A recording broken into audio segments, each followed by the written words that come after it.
सहनाववतु सहनौ भुनक्तु सह वीर्यं करवावहै तेजस्विनावधीतमस्तु मा विद्विषावहै। ओम शांति शांति शांति। प्रथमा वृत्ति की 158वीं कक्षा कारकों के प्रकरण में आज अंतिम कारक 5 पीछे हो गए थे।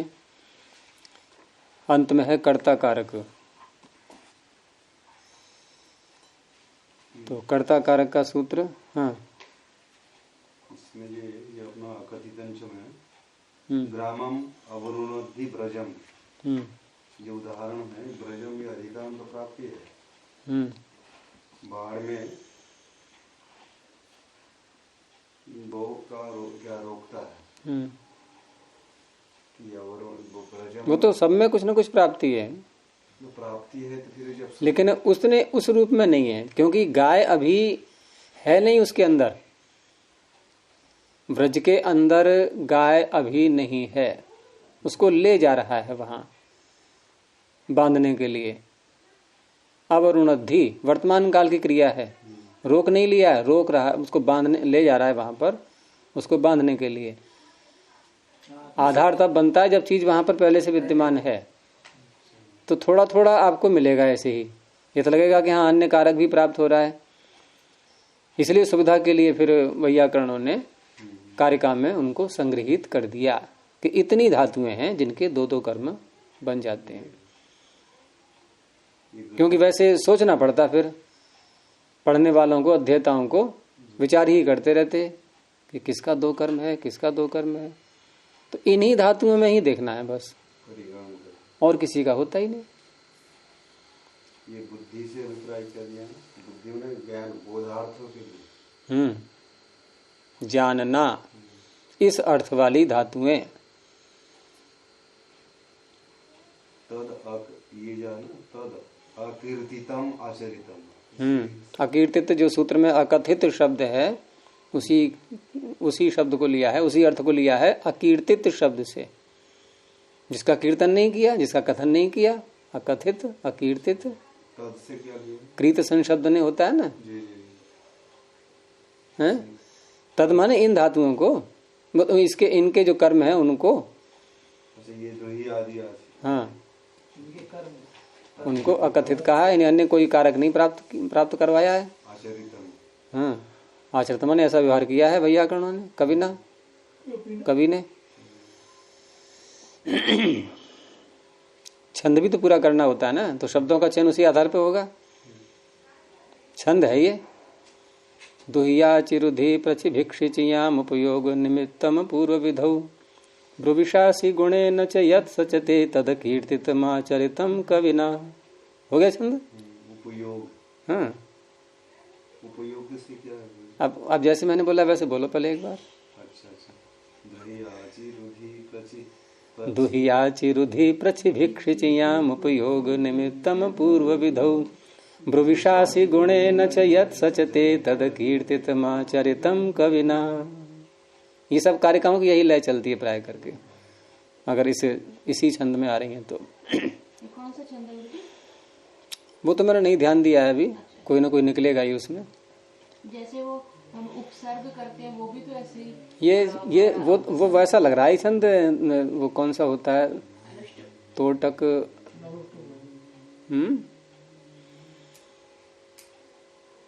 तोटक है शायद, कौन सा ऐसा ही है कुछ, उसको ऐसे ही बोलते हैं उस छंद के लिए। दोधक है या तोटक है, ध्यान नहीं आ रहा है नाम उसका। उसमें पिंगल छंद शास्त्र में है। तो अगला सूत्र है स्वतंत्र कर्ता। स्वतंत्र प्रथमैक वचनांतम, कर्ता प्रथमैक वचनांतम।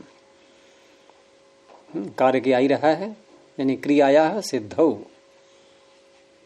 यह स्वतंत्र अर्थात स्वातंत्र्येण विवक्ष्यते। तत्कारकम कर्तृसंज्ञकम भवति। स्वतंत्र स्वतंत्र क्रिया करने में कर्तुम अकर्तुम अन्यथा कर्तुम तीनों बातें जिसमें घटती हैं।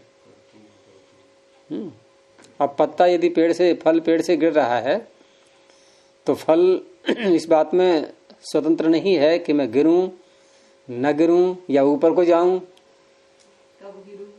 कब गिरूं, इसमें नहीं है स्वतंत्र वो। फिर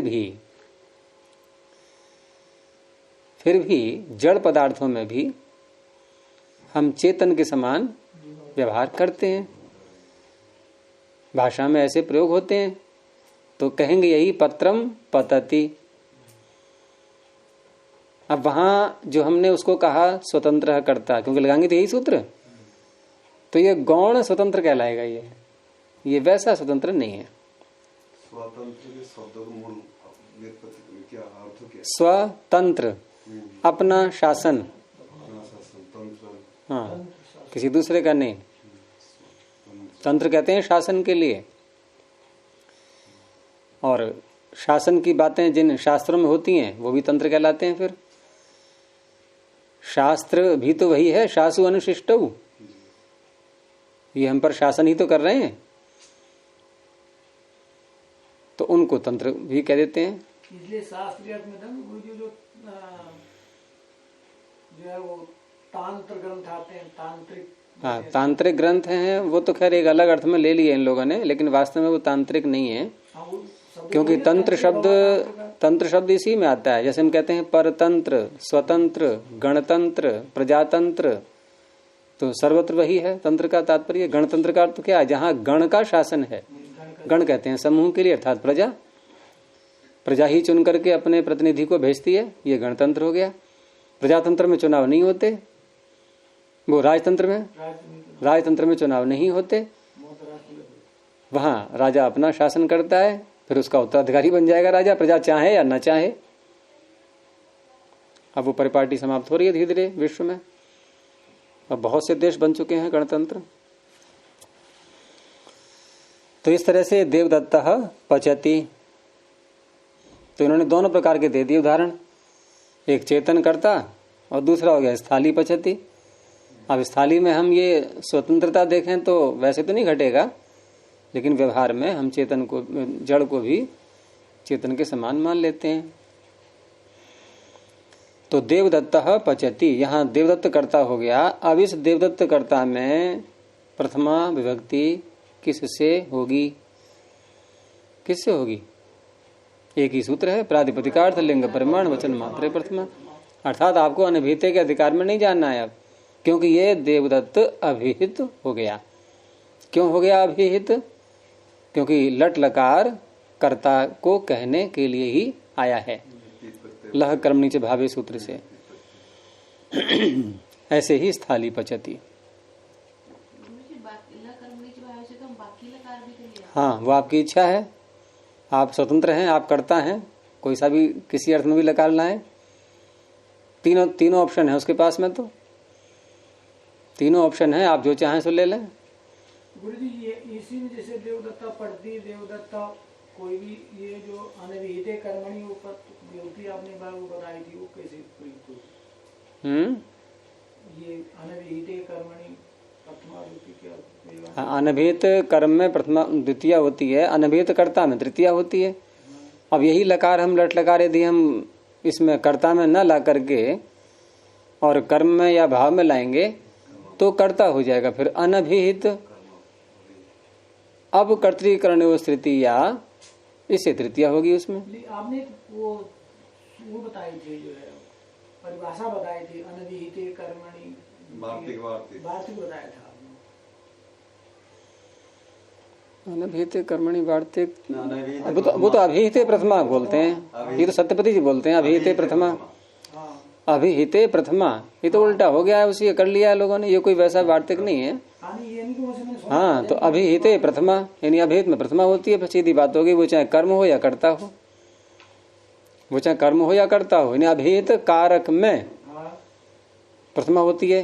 तो ये इसी का ही तो विस्तार है, प्रातिपदिकार्थ लिंग परिमाण वचन मात्रे प्रथमा। अच्छा, अनविहित क्योंकि ये किसी कारक का नाम नहीं ले रहा, ये कह रहा है कि आप क्या बोल रहे हो, प्रातिपदिक है क्या, कि हाँ है, कोई अर्थ है उसका, कि अर्थ तो है, तो कि प्रथमा हो जाएगी। प्रातिपदिकार्थ मात्रे प्रथमा, प्रातिपदिक मात्र लिंग मात्रे प्रथमा, वचन मात्र वचन मात्रे प्रथमा, परिमाण मात्रे प्रथमा। डायरेक्ट सूत्र से हो जाएगी, नहीं तो फिर ये हाँ, लगाने की जरूरत नहीं। कुछ नहीं है, वो तो सूत्र है ही तैयार, उसी के लिए है। सरलता की दृष्टि से कर लेते हैं।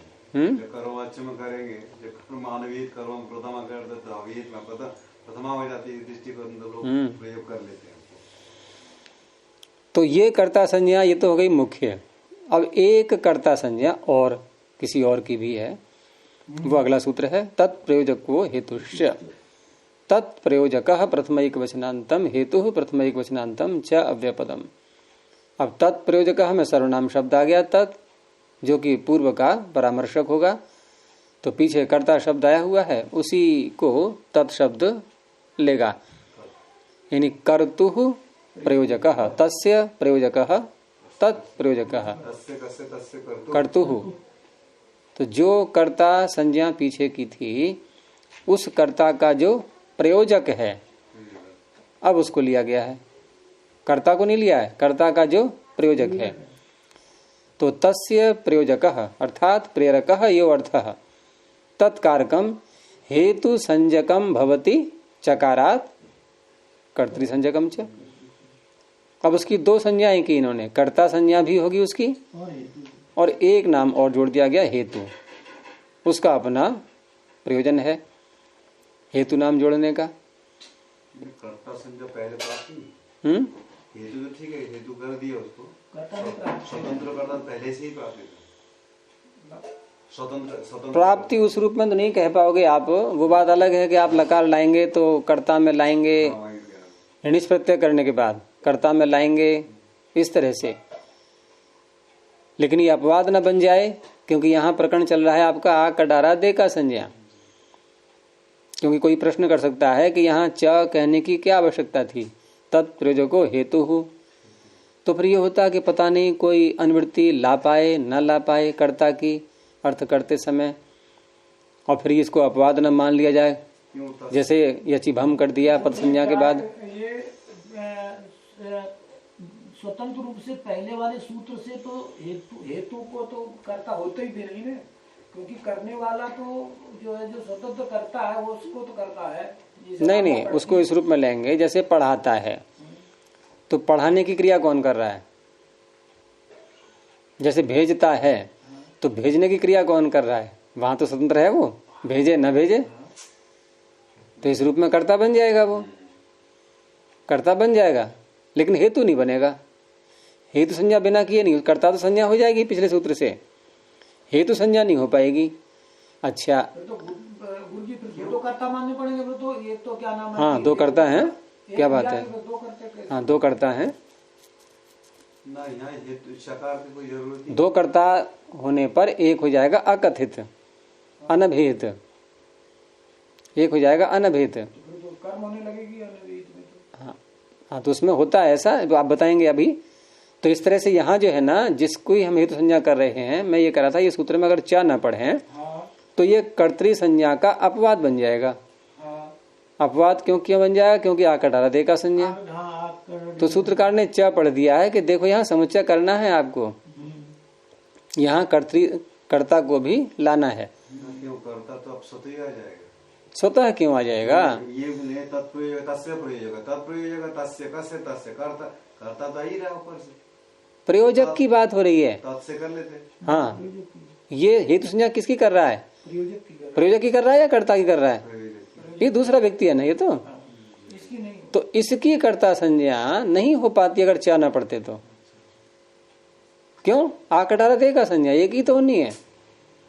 हाँ गुरु जी, कर्ता संज्ञा तो हो जाती है, लेकिन हेतु संज्ञा ये जो है, हेतु अपवाद बन जाता है उसका। हेतु अपवाद बन जाता है। नहीं, हेतु संज्ञा हो जाती है, को आप हेतु संज्ञा तो हो जाती है सूत्र से, वो कर्ता नहीं हो पाती, कर्ता नहीं हो पाती फिर। अपवाद हो जाता है। हाँ, समुच्चय नहीं हो पाता, हाँ समुच्चय नहीं।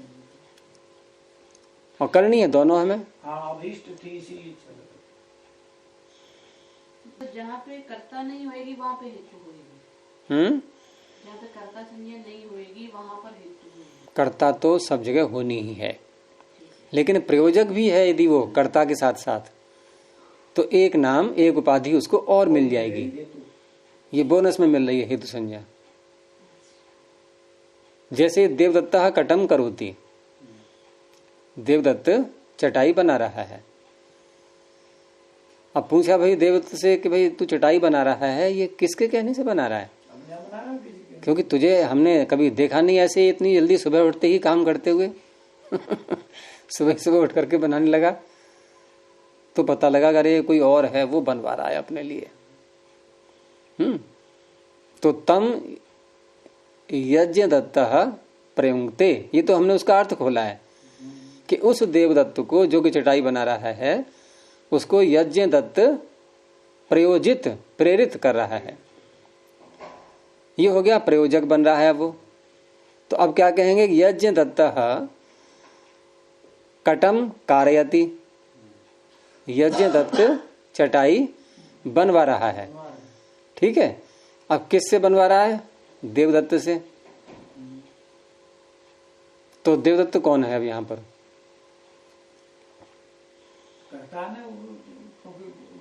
करण क्रिया तो वही कर रहा है मुख्य रूप से,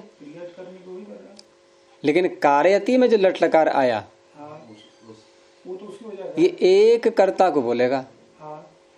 वो कौन सा कर्ता है? यज्ञ दत्त।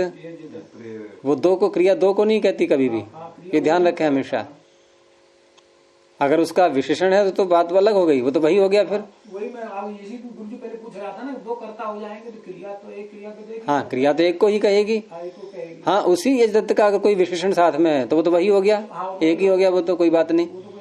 लेकिन अभी एक कर्ता और भी है इसमें, तो ये हो गया फिर अनभिहित। गुरु जी फिर तो कर्म में नहीं चला जाएगा, तो कर्म द्वितीय व्यक्ति होनी चाहिए। करता है ना, अनभिहित कर्ता में द्वितीय कौन सा सूत्र करता है? तृतीय हो गया है तो करता ही, लेकिन अनभिहित है वो, अब तृतीय हो जाएगी।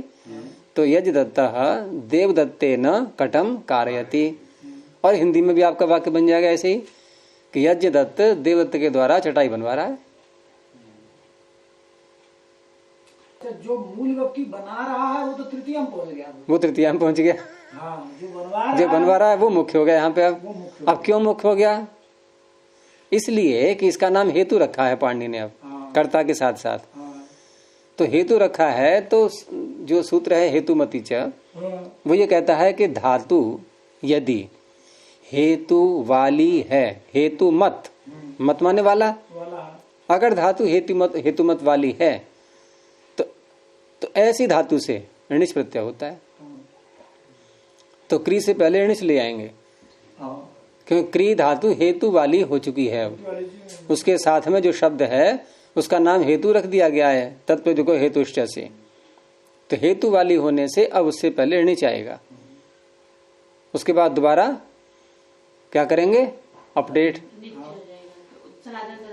अपडेट करेंगे ना, दोबारा धातु संज्ञा करेंगे उसकी, उसके बाद कार्यति तब बनेगा। तो इस तरह से व्यवस्था होती है जहां अनिश प्रत्यय करते हैं। वो जी वृद्धि तो पहले करके कर लेंगे ना, कार्य बना लेंगे जब हम वो पूरा काम कर लेंगे। पूरा काम करके क्री धातु हेतु वाली हो गई। तो हेतु का अर्थ यहाँ पर वो मत लेना कारण, ये संज्ञा है। ये जैसे वृद्धि का अर्थ हम बढ़ना नहीं लेते व्याकरण में, संज्ञा है तो संज्ञा ही लेना है उसका फिर अर्थ। हाँ, तो यह है हेतुमति च। हेतुमति च को समझ नहीं पाते हैं लोग, देखा है मैंने कईयों को, बोले जाते हैं सूत्र में कि हेतुमति च, ये हेतु क्या है? अरे यही तो हेतु संज्ञा है ये, क्योंकि हेतु का प्रयोग प्रायः व्यवहार में होता है ये कारण के रूप में बहुत जगह, तो वहां ध्यान पहुंच जाता है। इससे हमेशा हेतुमति से नीचे होगा। की नृत्य आ रही ऊपर से। सत्याप पाश रूप वीणा तूल श्लोक सेना लोम त्वच वर्म वर्ण चूर्ण चुरादभ्यो णिच हेतुमति च। तो उसी पत्र के लिए तो क्या लगाया? और क्या करेगा बेचारा, उसके पास वही है, एक ही प्रत्यय अलॉट किया गया है उसको, वही मिलेगा। प्रसिद्ध है, खूब लगता है। तो ये कारके, मैं भी कंफ्यूज बताया आज क्रिसमस हो गई। तो ये कारके का प्रकरण एंड हो गया। अब अगला एक नया प्रकरण और प्रारंभ हो रहा है और इसको बोलते हैं निपात संज्ञा प्रकरण। और ये बता दिया गया है कहाँ तक जाती है ये। तो सूत्र प्राग रीश्वरान निपाता। प्राग अव्ययपदम रीश्वरात् पंचम एकवचनान्तम निपाता प्रथमा बहुवचनान्तम। तो रीश्वर शब्द इसमें पढ़ा हुआ है और ये रीश्वर शब्द किसी एक सूत्र का अंतिम शब्द है। शब्द क्या अंश कहा जाएगा, क्योंकि शब्द नहीं है ये पूरे में। शब्द तो उसे कहते हैं इसका अर्थ भी हो कुछ। हाँ, ईश्वर कहती तो बात अलग थी, लेकिन रीश्वर कह दिया तो अंश ही है, अर्थ नहीं। हाँ, तो सूत्र का अंश है ये अधिरीश्वरे, क्योंकि वहां भी कैसे है अधि ही ईश्वरे। तो जो इधर का जो रेफ है ना वो उधर जुड़ गया है अधिरीश्वरे, वो ईश्वर यहाँ पढ़ दिया। अब क्यों ईश्वर पढ़ा, ईश्वर क्यों नहीं पढ़ा, ये सारी बातें तो आगे आएंगी, फिर ये सब द्वितीयावृत्ति के विषय बन जाते हैं, इसलिए मैं उसको छोड़ देता हूँ अभी। तो प्राक अधिरीश्वरे इत्ये तस्मात् प्राक निपात संज्ञा भवति इत्यधिकारो वेदितव्यः। निपात से अभिप्राय हो स्वरादि निपात आदि करेंगे ना, और कुछ नहीं। तो अधिरीश्वरे सूत्र से पहले पहले तक प्राक, ये अधिरीश्वरे सूत्र कहाँ गुरु? यह है इसी पाद में 96 संख्या पर। हाँ 96। तो अधिरीश्वरे से 8 नंबर पृष्ठ में। अधिरीश्वरे से पहले पहले तक।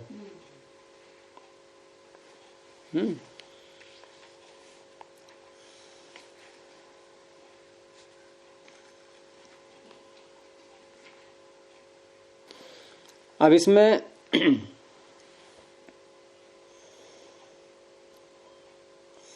इसमें जो दिया है अधिरीश्वर है साथ में सूत्र रीश्वर जो है, तो अधिरीश्वरे में इन्होंने बोला क्या, देखो अधिरीश्वरे माने अधिरीश्वर से पहले पहले तक। तो ईश्वर से पहले क्या शब्द है,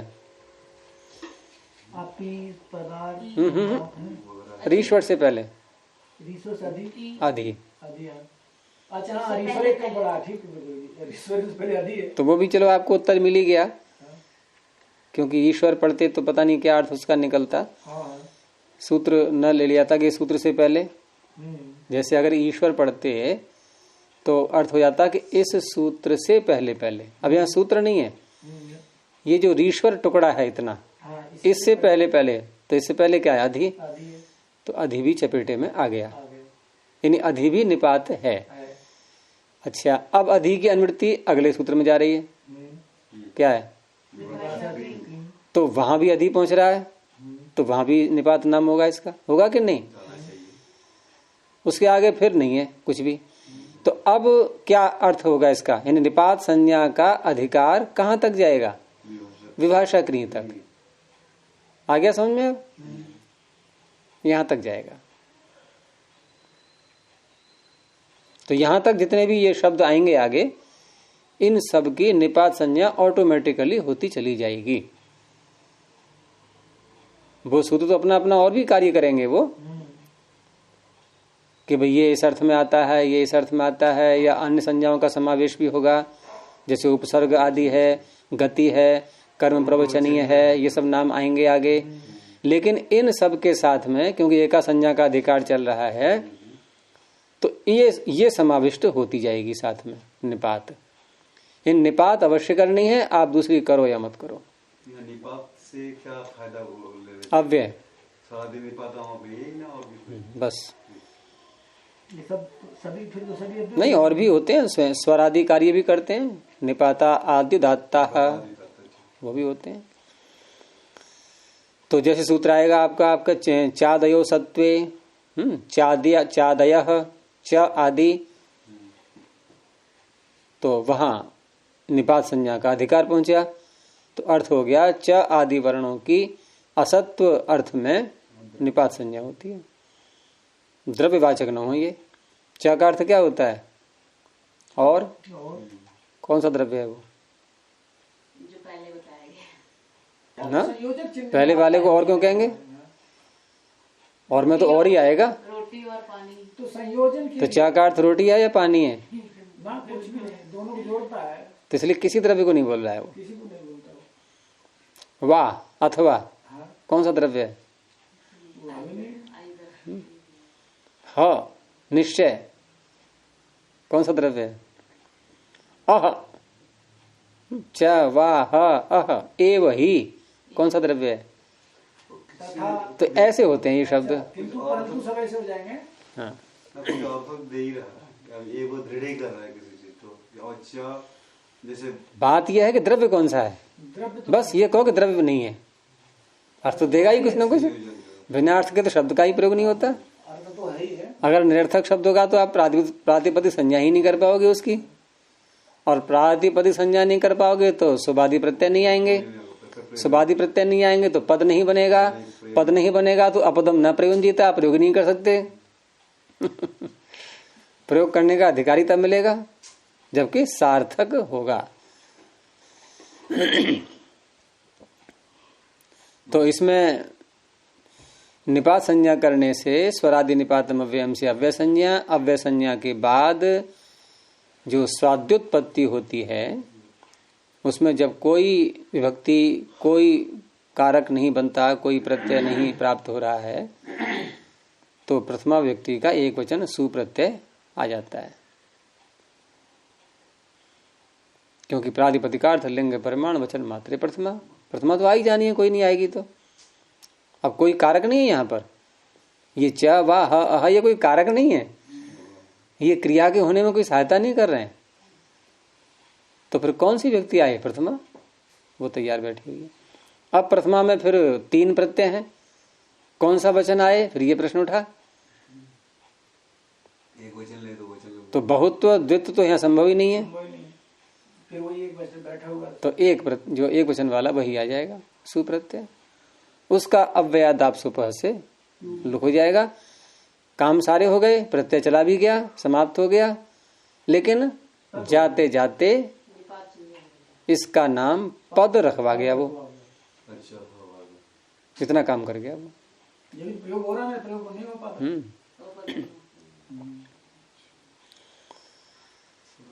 तो अगला देखिए सूत्र, चादयो सत्वे, चादय स्वरादि निपात ठीक है, चाह हवा का स्वरादि निपात हम अव्यय कर दिया। फिर गलत क्या है? अव्यय संज्ञा करने से फिर यहाँ फिर अव्यय नहीं बोलते, अव्यय। हाँ भाई सुआदि उत्पन्न फिर के पद बन गया ना, चाह से हम सुआदि उत्पन्न करने क्या फायदा हो गया? पद बन गया ना फिर। आपका फायदा थोड़ी देखेंगे सूत्र ये। ना वो ठीक है, जैसे समुच्चय अर्थ जैसे रामश्च लक्ष्मणश्च देवदत्तश्च चा चा चा करके समुच्चय अर्थ ले लिया, लेकिन यहाँ सुआदि के यहाँ क्या मतलब बन गया? सुआदि का मतलब देखना ही नहीं है भाई। सूत्र लग रहा है प्रातिपदिकार्थ लिंग प्रमाण वचन मात्रे प्रथमा, व्यक्ति तो आनी है। तो गुरु जी ऐसा या तो आप ये कहो निरर्थक शब्द है ये।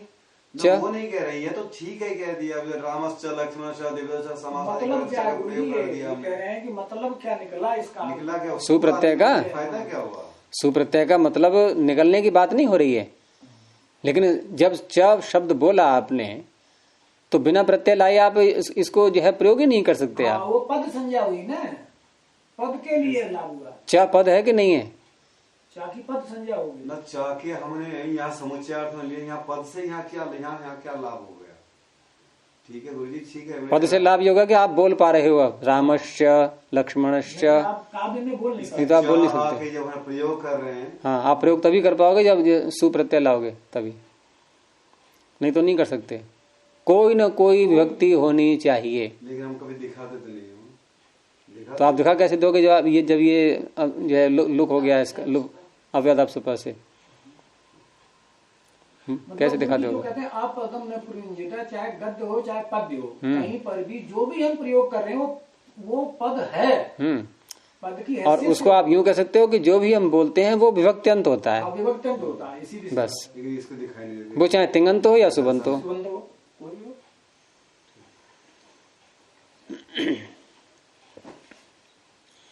तो चादयो सत्वे, ये फायदा हो उसके।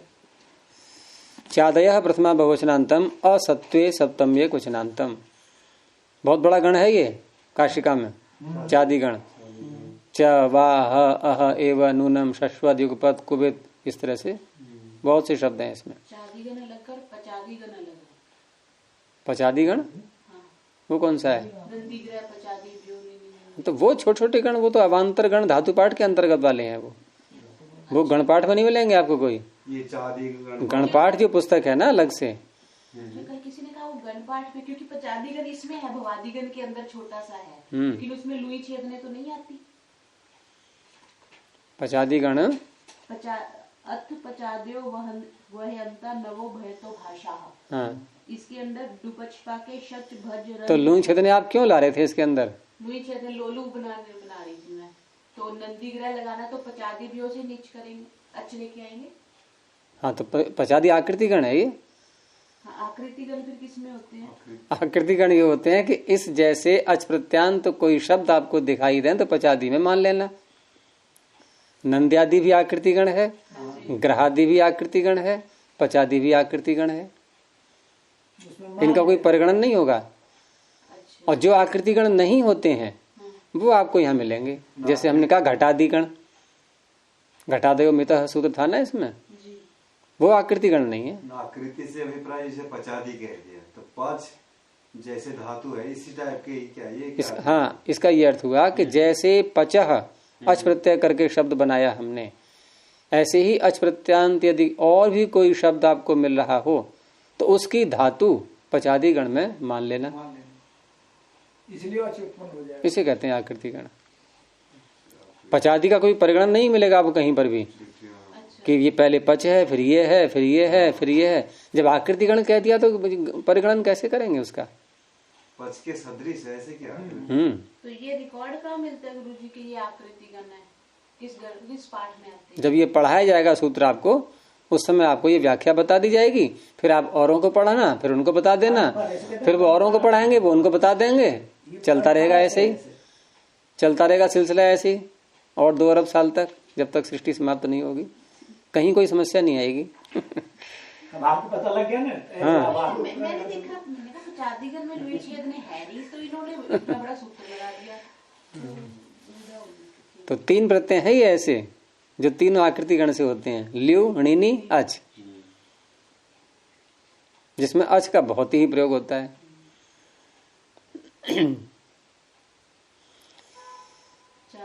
तो असत्व शब्द इसमें आया हुआ है सूत्र में, न सत्वम असत्वम तस्मिन असत्वे। तो द्रव्य अर्थ में ही है ये सत्व शब्द, ये वो योग दर्शन का सत्व नहीं है, चित्त। तो गुरु जी कहने मतलब ये चा आदि में इसमें गण में कुछ ऐसे भी शब्द होंगे जो द्रव्यवाचक भी होंगे। वो तो उसमें रहेंगे अद्रव्य इति असत्व इति किम, है ना। तो वो गृहित न कर नहीं, गण में तो वही पढ़े जाएंगे, लेकिन गण में आप ठीक कह रहे हो, कुछ शब्द ऐसे भी हो सकते हैं जो कहीं कहीं द्रव्यवाचक भी हो सकते हैं। तो उस समय उनकी अव्यय संज्ञा नहीं होगी, निपात संज्ञा नहीं होगी, तो उनके रूप चलेंगे। फिर अगर होते ही गुरु जी तो असत्य, हाँ, उनकी आगे विभक्ति दिखाई देगी। जैसे उदाहरण के लिए हम च को ही ले लें, तो च का अर्थ है और यदि हम बोले कि च शब्द, क्या बोले? च शब्द। जैसे किसी ने च शब्द का प्रयोग करो, तो उसने बोला च। अब हम ये बोल रहे हैं कि अयम देवदत्तः चम उच्चारयति, ये देवदत्त च को बोल रहा है। हमने जो च शब्द बोला है इसका अर्थ देवदत्त के द्वारा बोला हुआ च है, और अर्थ नहीं है इसका। और देवदत्त के द्वारा बोला हुआ जो शब्द है वो च हो गया। और यहाँ क्या कर रहे हैं? च अस्ति। यानी च का अर्थ च, च का अर्थ यहाँ पर क्या हो गया? च। तो जैसे सूत्र आपको मिलेंगे, सूत्र में ही व्यक्ति आएगी च के आगे। कौन से में है वो? षष्ठी युक्त 8वें अध्याय में एक सूत्र। और व्याख्या में भी आपको जगह मिल जाएगा, चात परह ऐसे करके बोल देते हैं ना कि चा से परे। तो उस अवस्था में इनके आगे विभक्तियां आ जाती हैं। हैं? नहीं नहीं नहीं, वो ध्यान से उतर गया। मेरे सूत्र है उसमें चा में विभक्ति आई हुई है।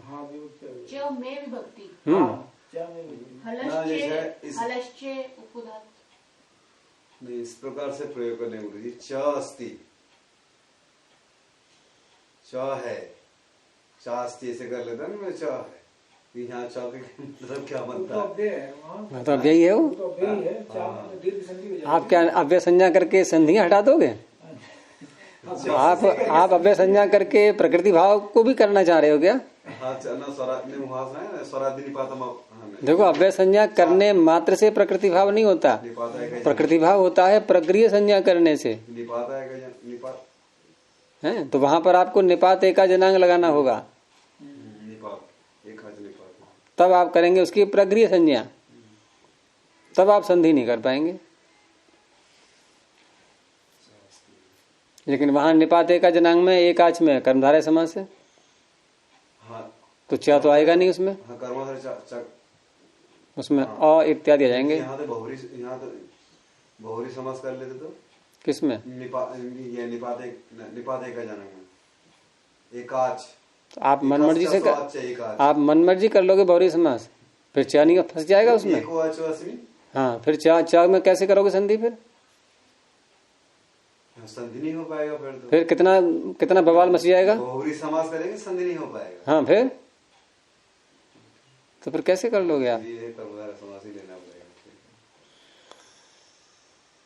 तो ये हो गया निपात संज्ञा का प्रयोजन, अव्यय संज्ञा करना और स्वाद्युत्पत्ति सु को हटा देना।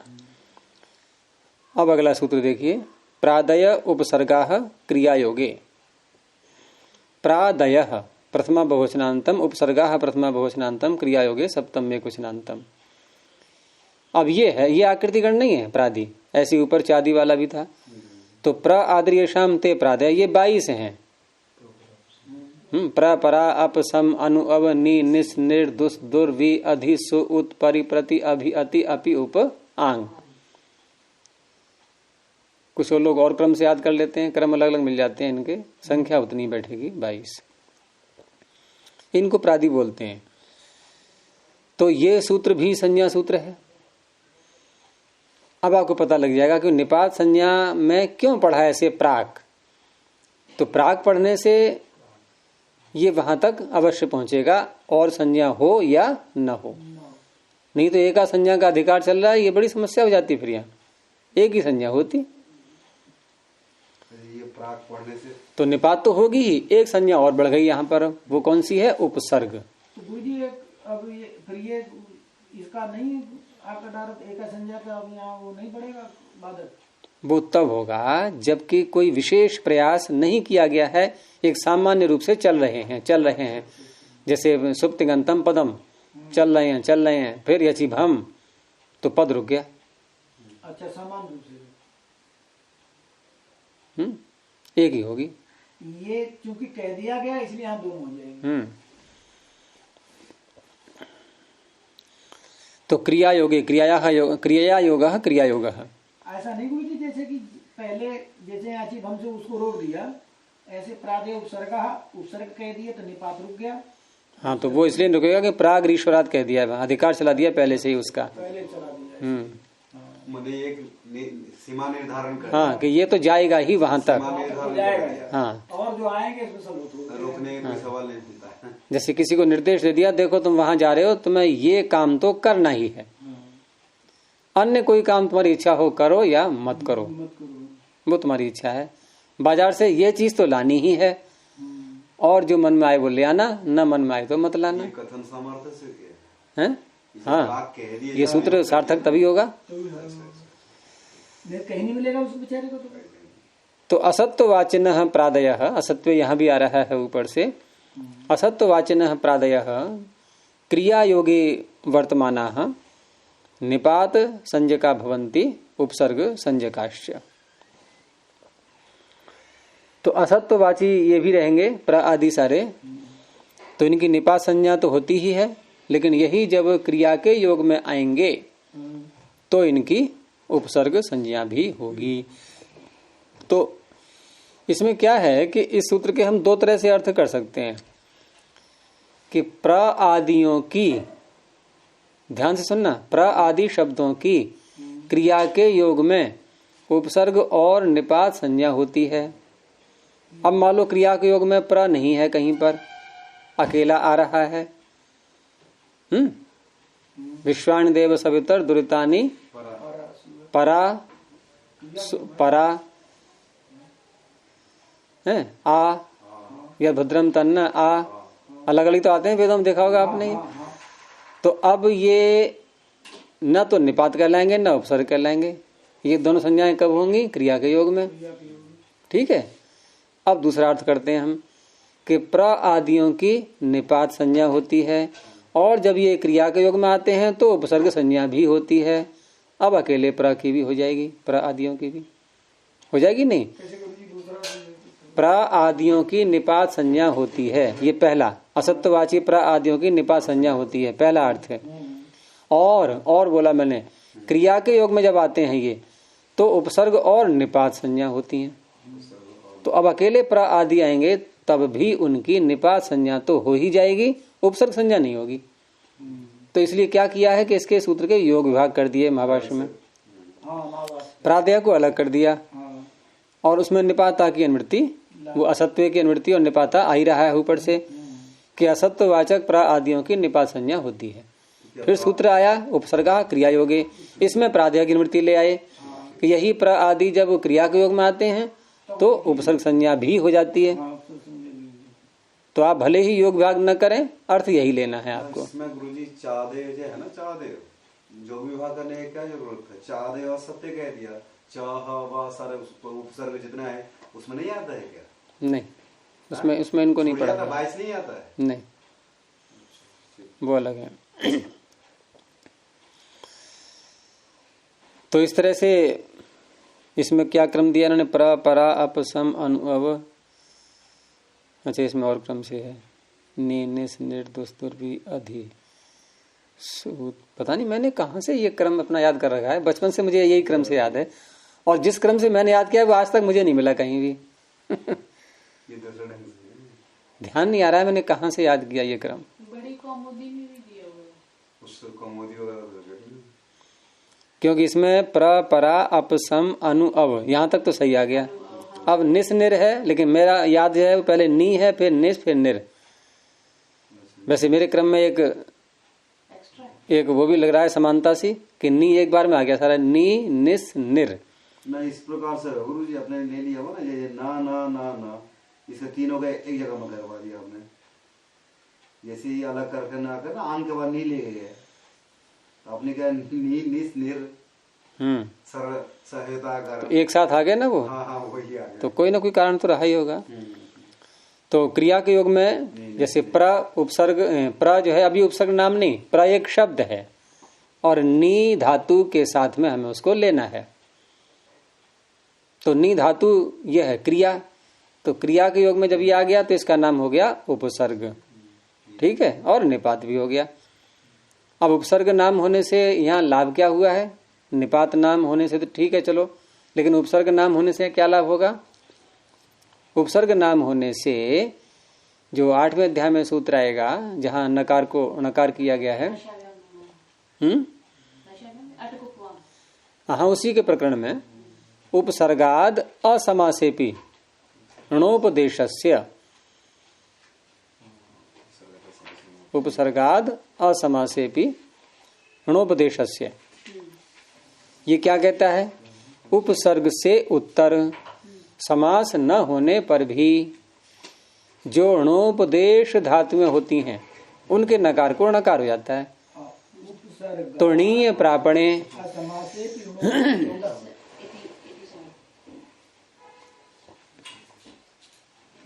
उपसर्गात असमासेपि अणोपदेशस्य उपदेशस्य क्या वो बोली? उपसर्ग से उत्तर असमास समास न होने पर भी अणोपदेशस्य ऊपर से धातु अणोपदेश धातुएं होती हैं उनको उनके नकार को णकार हो जाता है। उपसर्गात का तात्पर्य है उपसर्गस्थ निमित्त से उत्तर, ये ध्यान रखना। उपसर्ग से उत्तर का तात्पर्य उपसर्गस्थ निमित्त से उत्तर। तो क्या है निमित्त होता है? निमित्त क्या होता है नकार को णकार करने के लिए? रेफ और शकार। तो उपसर्गस्थ रेफ और शकार, अब शकार तो मिलता नहीं उपसर्ग में कहीं भी, तो उपसर्गस्थ जो रेफ है उससे उत्तर णोपदेश धातु, क्योंकि यह णीय प्रापणे उपदेशावस्था में णकार है, इसमें णोपदेश। णोपदेश का तात्पर्य उपदेशावस्था में ही जिसमें णकार है। अब क्योंकि णोना से उसको नकार तो कर लेंगे, तो अब उस नकार को यह नकार करेगा। रसाभ्याम णोना से प्राप्त नहीं हो पाएगा क्योंकि वो करता है समान पद में। ये प्र अलग पद है, क्यों है ये अलग पद? अब देखो अब बात आ गई वही सुप्रत्यय वाली। यहां भी प्र के आगे देखो, हम प्रक्रिया में कभी भी प्रणयति सिद्धि करोगे आप कभी दिखाओगे सु? प्र के आगे कभी सु दिखाते हैं हम क्या कहते हैं? प्र उपसर्ग पूर्वक उपसर्ग भी नाम रख लिया पहले जैसे कि हमें पूरा वो एकाधिकार मिल गया है। अभी सूत्र लाए नहीं, उपसर्ग संज्ञा करने का सूत्र लाए नहीं कि प्र उपसर्ग पूर्वक नी धातु से लट लकार ले आए प्रणयति। कोई सूत्र बनाते पहले बोल देते हैं कुगोती प्रादेय से जब समास करते हैं, कुगोती प्रादेय से तो समाज जब क्योंकि दो व दो से अधिक पदों के विभक्ति रहित करते हैं तो स्वतः उनको बनाना ही पड़ेगा फिर तो। समास किसका किसके साथ होता है? जैसे प्रकृत्य प्रहित समास किसका किसके साथ होता है? पद के साथ समर्था पद सुबंत का सुबंत के साथ। आप कर लोगे यहाँ? हाँ तो करना ही पड़ेगा। अब क्या बात हो गई?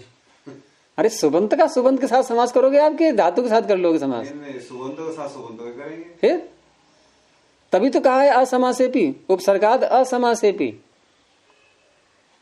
अरे नयति नयति के साथ में आप प्र का समास करेंगे क्या? नयति के साथ? हाँ नहीं वहां कहाँ करेंगे फिर? अच्छा अब रही एक तो ये बात कि समास नहीं है, ठीक है।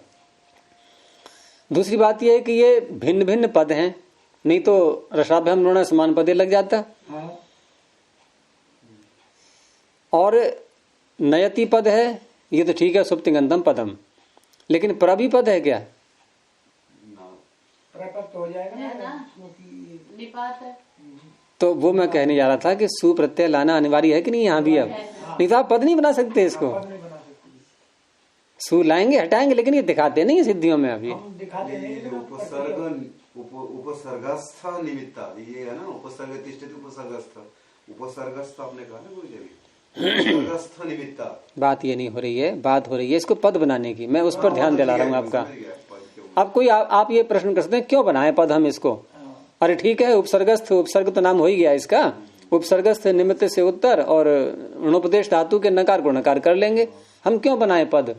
तो इसमें अनुवृत्ति आ रही है ऊपर से पूर्व पदार्थ। किसमें? यही नकार के नकार पकड़ में। पकड़ो जल्दी से पकड़ो, पूर्व पदार्थ कहाँ पर है?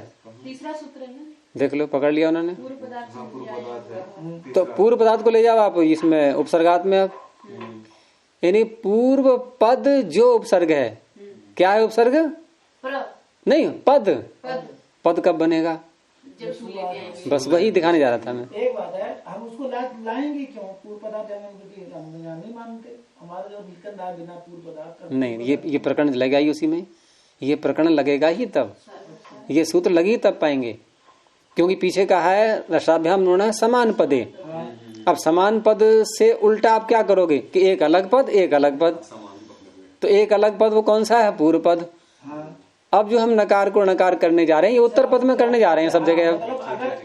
समान पद वाला काम तो समान निपट गया। अगर हम ये माने कि हम इसकी अनुमति नहीं लाते हैं, क्यों लाएंगे?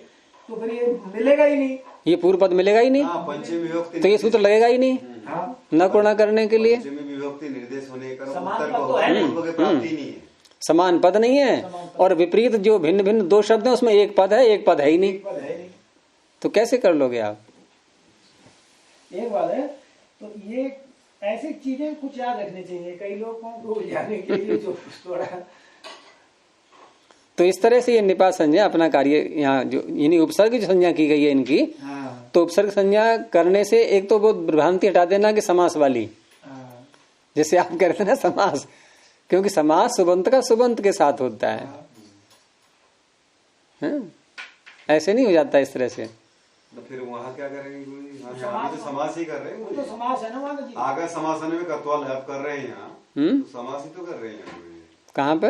जिसे प्रकृत्य प्रहित्य वगैरह ये करते हैं ना, हाँ, तो यहाँ कुगति प्रादेश समास करते हैं। नहीं वहां तो वो तो बन गया, वो तो सुबंत ही बन गया ना। अरे जब सूल आने के बाद हाँ वो तो सुबंत बन जाएगा।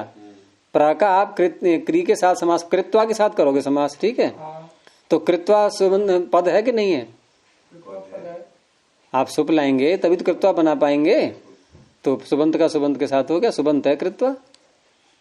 समास करने के बाद लेप करेंगे, फिर हाँ, मतलब पहले आप कृत्वा पूरा बना लेंगे, हाँ, अब कृत्वा पूरा बना करके ये बन गया पद, पद, यानी था सुबंत। हाँ, सुबह बन गए।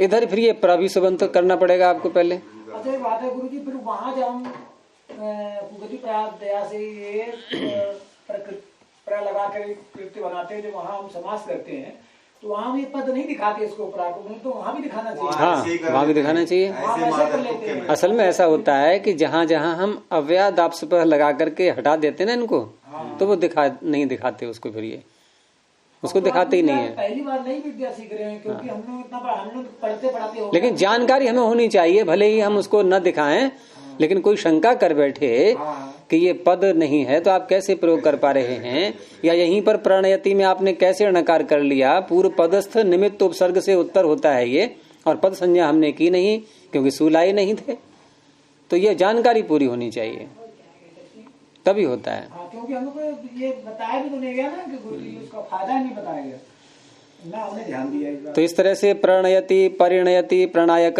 यहाँ उपसर्ग संज्ञा का प्रयोजन मात्र नकार को णकार करना, और निपात संज्ञा का प्रयोजन पद बनाना। निपात संज्ञा होगी, अव्यय संज्ञा होगी, आज सु तो आना ही है, सु हट जाएगा, है निपात संज्ञा से अव्यय संज्ञा हो जाएगी, तो सु हटाना है, ये निपात संज्ञा का हो गया प्रयोजन। उपसर्ग संज्ञा का प्रयोजन नाकोड़ना करना, निपात संज्ञा का प्रयोजन अव्यय संज्ञा करना। और उससे निपात से अव्यय भी हो जाएगी, उससे पद संज्ञा भी हो अव्यय संज्ञा होगी तो फिर सु हट जाएगा, हाँ, नहीं तो सु रह जाएगा। फिर अगर निपात न रखे नाम इसका हाँ, तो सु आएगा, सु आएगा। और आपको बोलना पड़ेगा प्रहणयति, हाँ, फिर सु का विसर्ग करोगे आप, सु का लोप कर ही नहीं पाओगे। जैसे दुख में हमने कभी भी उसको विसर्ग ही रहता है, नहीं तो वो तो शब्द ही है दुर, वो सु का विसर्ग थोड़ा ही है, इसी में है दुर, इन्हीं 22 में है दुर, दूर है, हाँ, दूर भी 22 में दुर है, तो दुर में रेप को विसर्ग हुआ है, वो सु का विसर्ग नहीं है, सु तो आया था हट गया, वो तो अच्छा जी, वो चला गया, अब सु के आगे सुर है नहीं। दुर में तो दू में रू रेप लगा हुआ है, लेकिन सु के आगे रेप थोड़ा लगा हुआ है, नहीं, तो सुख दुख, अब दुख बोलने में नहीं आता, तो पानी ने क्या किया, कुपो कब पहुंचा, आप उसको जो है क्या बोलेंगे, जिह्वा मूल्य कर लो। अब जिह्वा मूल्य की लिपि बड़ी वैसी है, अब दू लिखें फिर उसके आगे ऐसे करके करें, फिर खा लिखें तो बड़ा अटपटा सा लगेगा, तो चलता तो ऐसे ही है विसर्ग, लेकिन उच्चारण इसका होता है जिह्वा मूल्य की तरह, यानी कि दुख। जिह्वा मूल्य का उच्चारण कैसे होगा, जो अगला वर्ण है वही आपको विसर्ग के स्थान में बोलना है। हैं? देवदत्ता पठती, तो देवदत्ता पठती, दो पा हो गए, देवदत्ता करोति, दो का हो गए, जो आगे आ रहा है वही देवदत्ता खादती, दो खा हो गए, तो दुख ऐसे बोलते हैं, सुख दुख, सुख दुख। और दुख ये भी जरा अच्छी बात है कि दुख शब्द हिंदी में अभी विसर्ग सहित चल रहा है, ये बचपन से अपन अभी बिगड़ा नहीं है, नहीं तो ये विसर्ग हट जाएगा, आप देखना कुछ दिनों बाद हाँ, परिवर्तन होते रहते हैं हिंदी में बहुत। ना दुख जब करता है ना, तो कोई खका विसर्ग को भी हटा के कर जाते हैं। हाँ तो वो सही नहीं, लेकिन हिंदी में प्राय चल रहा है, ग्रंथों में मिलता है अभी।